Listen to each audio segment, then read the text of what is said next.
Hi, namaste, welcome to Trivandrum junction vlog. ഞാൻ ദീപ.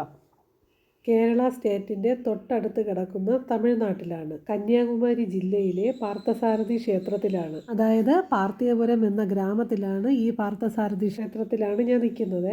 അപ്പോൾ ഇവിടെ എന്തൊക്കെയാണ് പ്രത്യേകതകളൊന്നും കണ്ടിട്ട് വരാം. ഞാനിപ്പോൾ നിൽക്കുന്നത് ഭഗവാന്റെ തൊട്ട് ഫ്രണ്ടിലാണ് ഇരിക്കുന്നത്. അപ്പോൾ ഇവിടുത്തെ വിശേഷങ്ങളൊന്ന് കണ്ടിട്ട് വന്നാലോ? വരൂ, വീഡിയോയിലേക്ക് പോകാം. ഇതാണ് ക്ഷേത്രത്തിൻ്റെ മുൻവശം.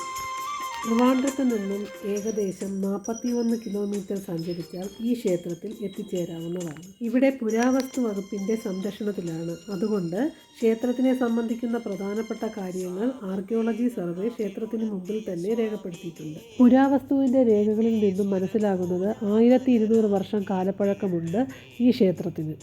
പാർത്ഥിവപുരം ശ്രീ പാർത്ഥസാരഥി ക്ഷേത്രം എന്നാണ് പേരെങ്കിലും ഇവിടുത്തെ പ്രതിഷ്ഠ കൃഷ്ണനല്ല, ശ്രീ മഹാവിഷ്ണുവാണ്.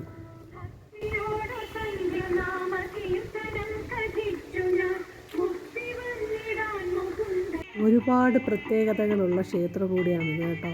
അതായത് ഞാൻ ചെന്ന് കണ്ടപ്പോൾ എനിക്ക് ആദ്യമായി കണ്ണിലുടക്കിയതെന്ന് പറയുന്നത് ആ ക്ഷേത്രത്തിൻ്റെ പരിസരമാണ്. എന്ത് മനോഹരമായി വൃത്തിയായിട്ടും എന്തതായിട്ടാണെന്നറിയാമോ സൂക്ഷിച്ചിരിക്കുന്നത്. അതുമാത്രമല്ല, ഇവിടെ 9 ഉപദേവതകളുണ്ടെന്നാണ് എൻ്റെ ഒരു കണക്ക് കൂട്ടൽ. തെറ്റാണോന്ന് എനിക്കറിയില്ല. വളരെ പഴമ നിറഞ്ഞ ഒരു ക്ഷേത്രമായിട്ടാണ് ഫീൽ ചെയ്യുന്നത്. ഭയങ്കര രസമായിരുന്നു കേട്ടോ അവിടെ പോയപ്പോഴും ഭഗവാനെ ചെന്ന് തൊഴുതപ്പോഴൊക്കെ. പിന്നെ വേറൊരു പ്രത്യേകത കണ്ടത്, കോവിലിൽ കയറുമ്പോൾ ഭഗവാന്റെ ഇടത് സൈഡായിരിക്കും മിക്കവാറും ഗണേശസ്വാമിയെ കാണാറുള്ളത്. പക്ഷേ ഇവിടെ തികച്ചും വ്യത്യാസമായി ശ്രീകോവിലിന് ഉള്ളിലായിട്ട് വലത് സൈഡിലായിട്ടായിരുന്നു ഗണേശസ്വാമിയെ ഇവിടെ പ്രതിഷ്ഠിച്ചിട്ടുള്ളത്. ശ്രീകോവിലിനകത്ത് കയറിയ ഞാൻ പറഞ്ഞു 2 പ്രതിഷ്ഠ ഉണ്ടാവുള്ളൂ. ഒന്ന് വിഷ്ണുവും, ഭഗവാൻ വിഷ്ണുവും, പിന്നെ എന്ന് പറയുന്നത് ഗണേശനുമാണ്. അവർ രണ്ടുപേരും ഒരു ശ്രീകോവിലിനകത്ത് തന്നെയാണ് രണ്ടുപേരും ഉള്ളത്. അത് കഴിഞ്ഞ് ഞാൻ പുറത്തിറങ്ങിയപ്പോൾ അടുത്ത വ്യത്യാസം കണ്ടത്, ഇവിടെ ഇപ്പോൾ ഞാൻ കയറി പോകുന്നത് ശിവക്ഷേത്രത്തിലാണ്. ഈ ശിവക്ഷേത്രം ഇവിടെ 2 എണ്ണമാണ് ഉള്ളത്. സാധാരണ അങ്ങനെ ഞാനൊരു ക്ഷേത്രത്തിലും കണ്ടിട്ടില്ല 2 ശിവക്ഷേത്രമുള്ളത്. അതിനൊരു കഥയും കൂടെ ഉണ്ട്, അത് ഞാൻ പറഞ്ഞു തരാം.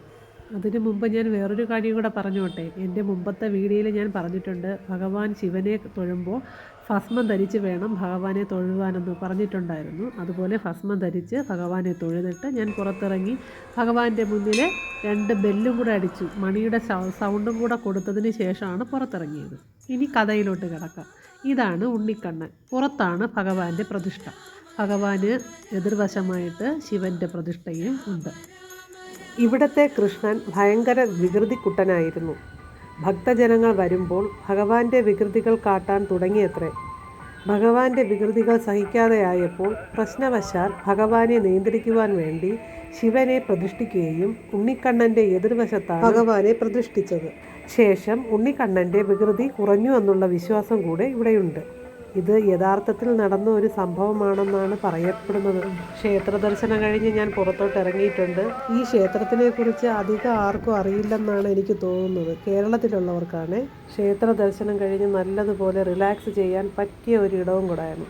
അപ്പോൾ എല്ലാവർക്കും വരാൻ പറ്റുകയാണെങ്കിൽ എല്ലാവരും വരിക. ഇന്നത്തെ വീഡിയോ ഇത്രയേ ഉള്ളൂ. ബായ്.